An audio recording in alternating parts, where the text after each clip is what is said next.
Drama serial मेरी बहुएं में फबीहा का तो बहुत ही बुरा टाइम शुरू होने वाला है। एक तरफ तो उस मैडम को इकलौते होने की वजह से हमेशा सबकी अटेंशन अपनी तरफ करने की आदत है। वो चाहती है कि ससुराल में जो भी कुछ मिले सबसे पहले मुझे ही मिले।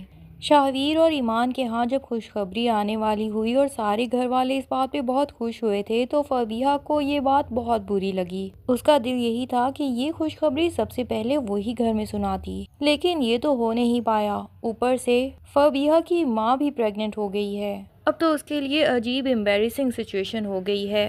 पहले ससुराल से नाराज होके हमेशा माँ के पास आ जाती थी, लेकिन अब माँ से ही नाराज हो गई है कि आप इस उम्र में ऐसा कैसे कर सकती हैं। पूरे ज़माने में मेरी बदनामी हो जाएगी। मेरे ससुराल वाले क्या सोचेंगे आखिर कि नाना नानी बनने की उम्र में मेरे माँ बाप खुद ही माँ बाप बनने वाले हैं। बहरहाल माँ तो साफ ही फबीहा से कह देती है कि तुम्हारी रुखसती के बाद से हम लोग बिल्कुल घर में अकेले रह गए थे और हमारे लिए तो ये खुशखबरी बहुत ही बड़ी खुशखबरी है। मैं कोई भी ऐसा कदम उठाना नहीं चाहती जिसकी तुम फरमाइश कर रही हो। और फबीहा नाराज होके वहाँ से चली जाती है। इधर ससुराल आती है तो पता नहीं कैसे ये खबर ईमान ने भी सुन ली है। शायद फबीहा को किसी से कॉल पे बात करते हुए सुन लिया हो और वो बड़े ही मजे ले लेके महक भाभी को भी ये खबर किचन में सुना रही होती है। क्या आपको पता है कि फबीहा की माँ प्रेग्नेंट है? महक भी इस बात पे हैरान हो जाती है कि खुशखबरी उल्टा फबीहा की तरफ से आनी चाहिए थी और उसकी माँ की तरफ से आ रही है। बहरहाल महक तो पहले दिन से ही फबीहा को पसंद नहीं करती। जिस तरह वो सारे कामों से जान छुड़वाती है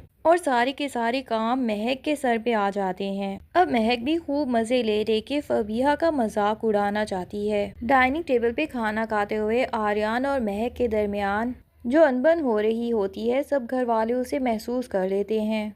अंबर महक से कह भी देती हैं कि क्या बच्चों की तरह लड़ रहे हो एक दूसरे से? तो महक जवाब दे देती है कि बड़ों की तरह लड़ने से तो अच्छा है कि बच्चों की तरह ही लड़ लिया जाए, वरना कुछ लोग तो भरे बाजार में एक दूसरे के ऊपर हाथापाई शुरू कर देते हैं। महक की ये बात सुन के तो सबको अंदाजा हो जाता है कि ये साफ साफ अलमीर और फबीहा के ऊपर तंज मारा जा रहा है। और अलमीर की शक्ल तो जो बनती है, फबीहा का बूथा मजीद सूझ जाता है और अलमीर जानता है कि अब फबीहा भाभी की बात का बिला वजह मुझ पे गुस्सा उतारेगी। जबकि दूसरी तरफ आसिफ साहब फबीहा की गलती तो सुनते ही नहीं, उल्टा अलमीर को कह देते हैं कि तुम्हें फबीहा से कोई भी लड़ाई करने की जरूरत नहीं, क्योंकि फबीहा के बाप ने जिस तरह 40 लाख देके उनका कर्जा उतारा है। आसिफ साहब खुद को फबीहा के वालिद का मकरूज समझ के उनके एहसान के बोझ तले दबा हुआ महसूस करते हैं और बदले में वो यही चाहते हैं कि उनकी बेटी को इस घर में कोई भी शिकायत ना हो।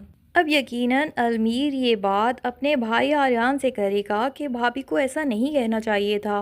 उन्होंने तो साफ साफ मुझे और फबीहा को ही तंज का निशाना बनाया है और इसी तरह भाभीियों की इन लड़ाइयों की वजह से इन भाइयों की भी आपस में बिलाखिर लड़ाइयाँ होने ही वाली हैं। और ऐसा तो होना तय है। जहाँ पे भी जॉइंट फैमिली सिस्टम होता है और माएँ ये चाहती हैं कि मेरे सारे के सारे बेटे एक दूसरे के साथ मिलजुल के रहें, तो ज़बरदस्ती इस तरह मिला जुला के रखने के चक्कर में वो दिलों में इतनी नफरत एक दूसरे के लिए पैदा करवा देते हैं कि बिल आखिर वो एक दूसरे की शक्लें भी देखना नहीं चाहते। एनीवेज, सबसे पहले तो इस घर में फबीहा और अलमीर ही अलग होने वाले हैं। मुझे तो यही लगता है। आपकी अंदाजे के मुताबिक कौन सा कपल पहले इस घर से निकल जाएगा? अपनी राय का इजहार कमेंट्स में करना ना भूलिए। और ड्रामे में आगे क्या होने वाला है ये जानने के लिए चैनल के साथ जुड़े रहिए। तब तक के लिए अल्लाह हाफिज़। वीडियो पसंद आए तो लाइक एंड कमेंट ज़रूर करें और चैनल को सब्सक्राइब करना बिल्कुल ना भूलें।